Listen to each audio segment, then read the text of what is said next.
Welcome YouTube. Hey, this is Scott, the Bigfoot Explorer. Welcome to another video. I don't have a lot of time because I'm shooting with a digital SLR that has a 30-minute max recording time, and we'll get into that hopefully if I can make it. I might have to stretch it out to another session. That's why I have my timer on for 25 minutes to give me a 2-minute buffer in case it just stops on me. So what we're going to do today, today's video is going to be about technology, and that's going to go in the Bigfoot technology category on YouTube. We're talking about cameras today, right? Cameras, gadgets. I don't know about you, but I'm just a gadget nut. I can't help it. We're going to be doing the digital SLR versus the standard video camcorder.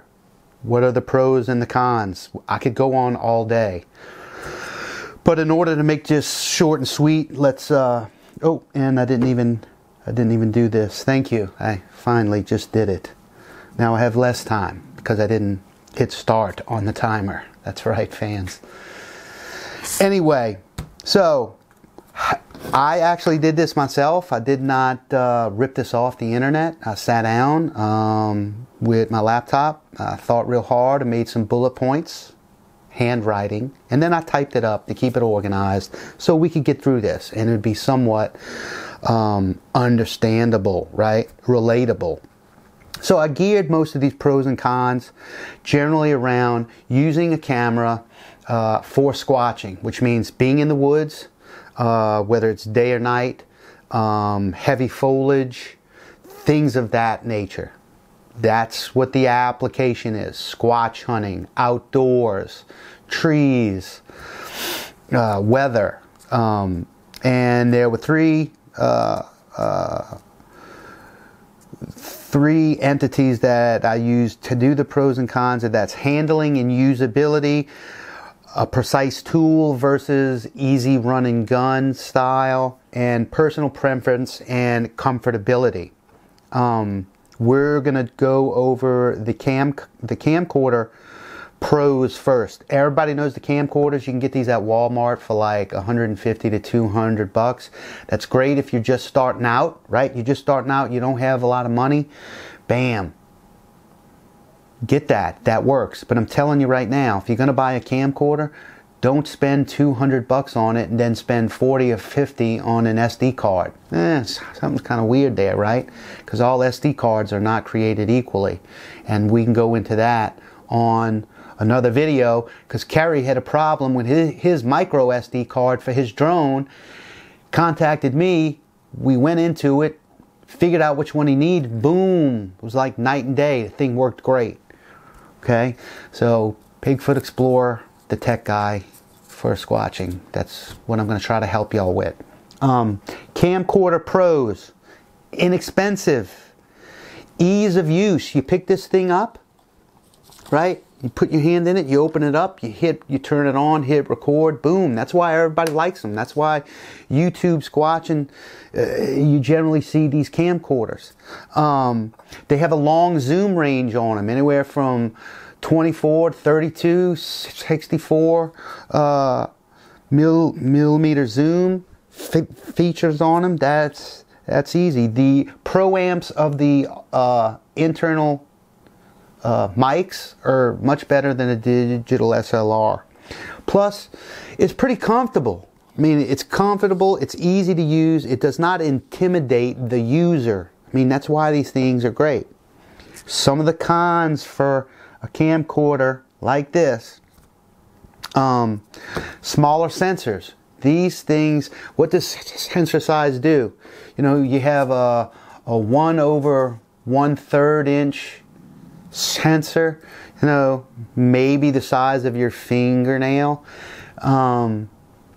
Resolving power for clarity and resolution, it's not the best.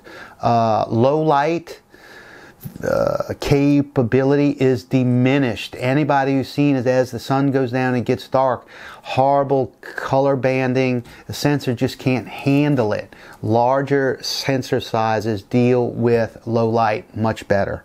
So that's one of the cons.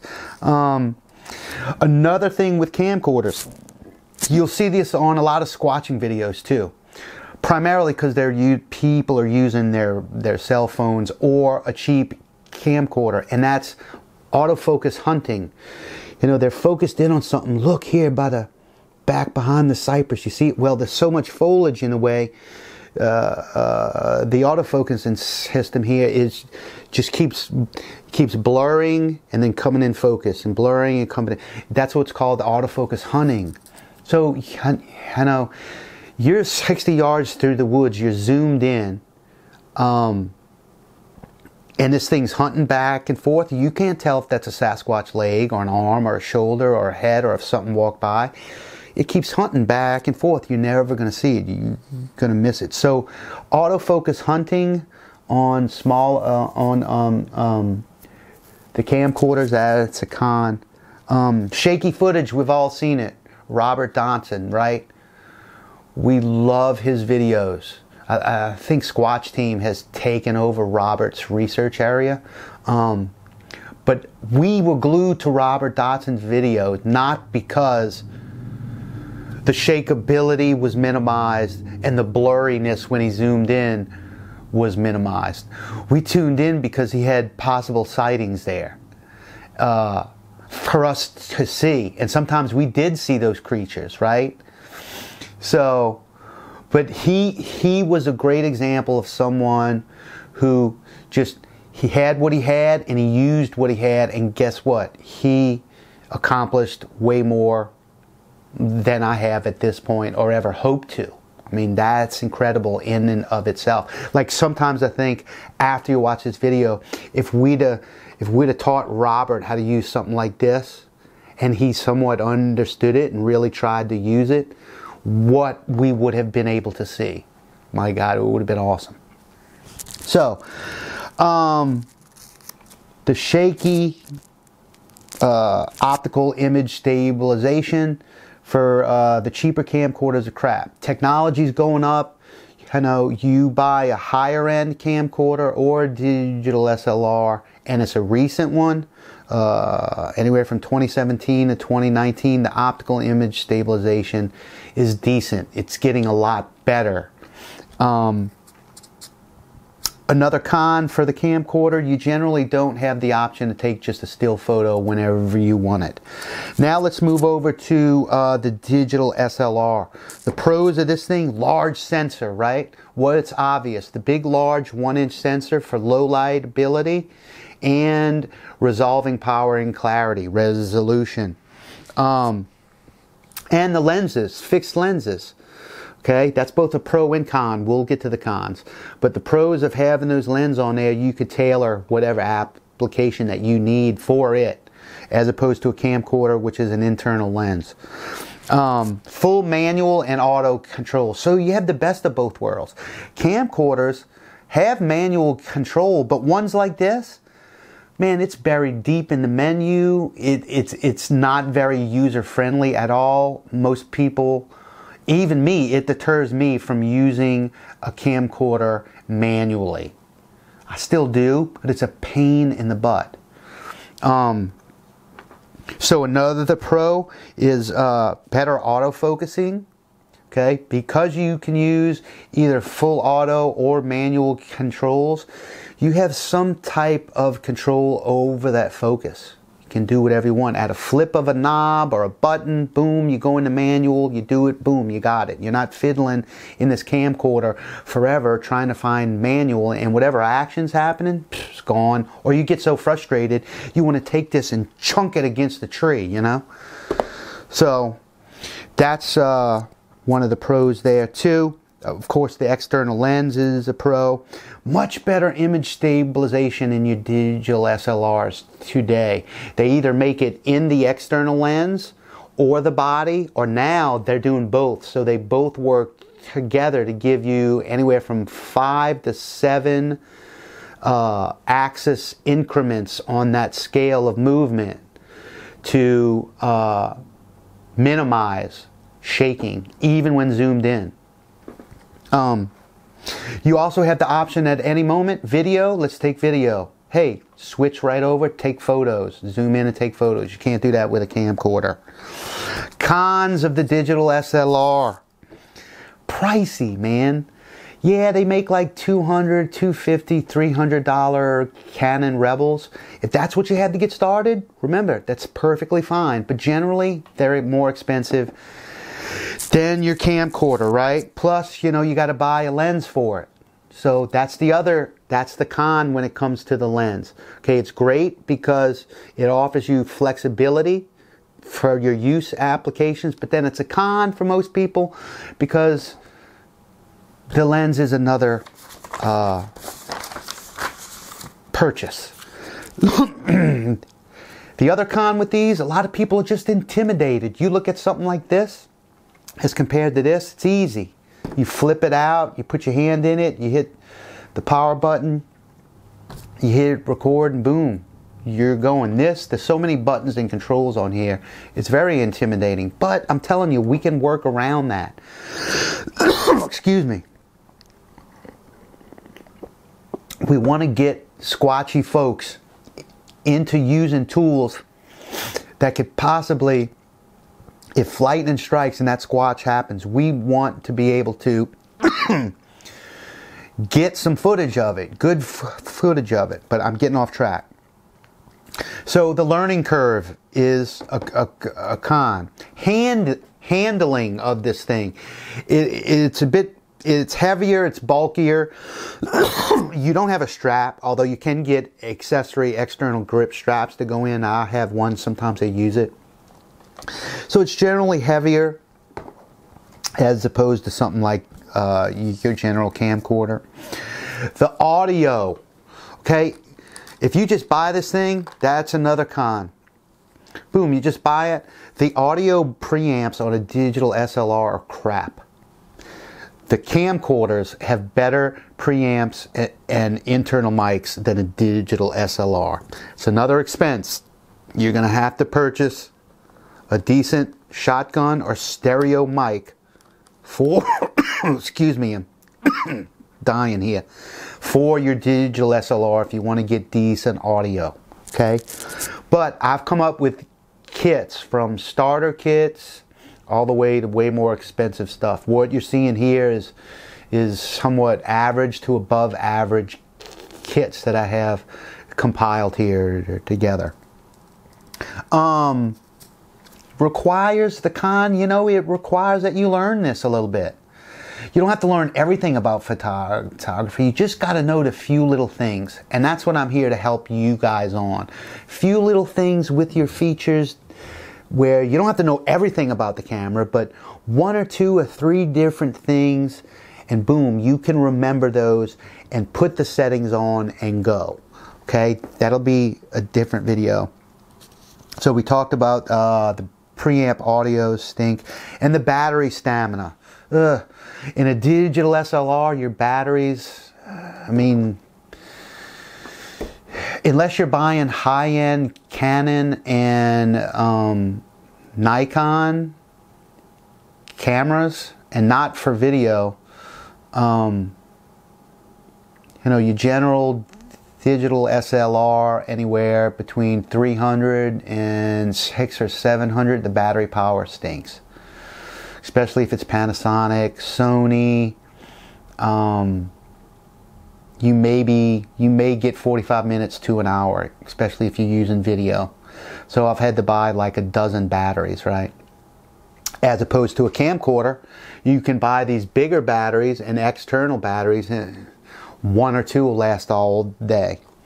So that's the pros and cons there. I got about 10 minutes left before this is going to go off. Oh, another con with video for the digital SLR is 30 minutes recording time on video. Why? It's not a camcorder. This is a camera, a stills camera. There are laws, standards, and policies on camcorders versus still camera photography units. In order for this to be classified as a camcorder, there's a certain category with standards and laws that are built in. It can record video for as long as your battery will last or the SD card has space. When it comes to a camera, a dedicated digital SLR stills camera, they can't implement this as being a standalone video product. And because of that, they put a 30-minute maximum video recording time on it. It's usually not an issue. It can be in a situation like this where we're using a YouTube video and you want to do long form video recording. Like I have 10 minutes left, before I reach that 30-minute mark on this camera, which is a digital SLR. So that's just the reasoning there behind it. It can be a con, but as far as using it for Squatch hunting, Squatch searching, researching, scouting, whatever you want to do, it hasn't been an issue for me because I've used the camera that's recording me now in the field, and I've never had an issue where I'm like, man, it stopped recording after 30 minutes while I'm trying to get a Squatch on film. No, that just doesn't happen. So what else? I'm probably all over the board here. I don't mean to be, but I'm under that time crunch. And yeah, I can go back and make another video, but I'd have to splice it and this, that, and the other. Digital SLR means digital single lens reflex, right? That's just a term. Now these cameras are going what's called mirrorless. There's no mirror box in these cameras like there were in the analog film from back in the days. They're generally called these things ILS, I forget the term for them, but they don't have the mirror box in it anymore. But the term has stuck. Digital SLR. So just think of that as, a two-piece kit of hardware. You have the camera, you have the lens. That's what makes this a digital SLR. And it's all digital. It's not analog. It's recording to an SD card rather than analog film. So that's why it's called that. And then a camcorder is the traditional camcorder term. It fits. I'm trying to think of anything else that I can pack into this. I may wait to do another video to show you some of these applications and features out in the field, showing you how the camcorder hunts with lots of foliage and why this digital SLR is superior by using some of its features. Primarily pinpoint autofocus, where you can, these cameras here, these digital SLRs usually have photo focus points on the sensor itself, and that's a big selling point. That's why cameras are expensive. This one has 49. A high-end Nikon camera will have somewhere around 125 to 200. It's crazy, right? But that's why pricing is so nuts. Those high-end Nikon D800s, things like that, D5000s, whatever it is, they'll have massive amounts of autofocus points and more features geared towards photo. We're wanting video primarily. But this pinpoint autofocus deal that Panasonic has is awesome. So you can tell the camera to use one autofocus point right in the middle of your screen, and then with the little wheel buttons you can resize that box. So what does that do? You have something on the other side of a bunch of foliage. In the middle of summer, it's all branches and leaves and brush and briars. You can literally have this up there, and with a camcorder, you're shooting into it and it's hunting back and forth because you're trying to get what's on the other side of that briar patch, and you can't because you're zooming in and it's using all the autofocus points and it's struggling back and forth. And whatever you wanted to get on film quickly, poof, it's gone. This, you can have it set up that way, have it with the button right here. You can shrink down that little box to get through those little holes to get to what you're looking at. To press the shutter button halfway and it'll autofocus the size of that little box, getting you through all the little branches and stuff where there are openings to get to that object that you're wanting to focus on, like that. That's awesome. That's one of the biggest reasons why I switched over to using these cameras is the ability to do that. And we'll show that to you either on this video, behind it when I do some editing, or we may just make that another whole video of digital SLRs versus camcorder part 2 in the field. So that's it, guys. If you want to know, this is a Panasonic DMC FC2500. It's a hybrid digital SLR styled camera. We can go into that if you want. I have about 4 minutes. This is the Panasonic it's HC WXF1. I'll have links to descriptions below. I'm going to send you the B&H photo, not because of their pricing, but because these guys are great. I've been working with them since 2004. There's no crap with them. You got a problem with your camera, you send it back, they refund you immediately. Plus, their website is the best to go do research on these cameras as opposed to Amazon. If you want to find the best prices on them, well then go search other means. But if you're wanting to find information about these, B&H has the best layout format for finding every bit of detail and information and specs that you can think of, from reviews to questions about it. It's all in one spot. I'll put those links in the description below. That's it, guys, for this Squatch tech video. I hope you enjoyed it. Please leave me some questions or comments. If you want to get really down deep with it, go to the website bigfootexplorer.com, go to the contact page. My phone number, my email address is there. Feel free to either call or send me an email and we can dive into this. You need help or consultation on getting set up with something in your price range, feel free to email me. I'll do my best to help you get out there with a system that works for you. Okay, thanks so much. Remember, please, to hit that like button and subscribe. Turn on your notification bells, please. And until the next video, keep on squatching. I know Jerry Klein says that, so I'm going to give him props for saying it first. Jerry Klein says it first, but I like it too, and that's what I want y'all to do. So keep on squatching.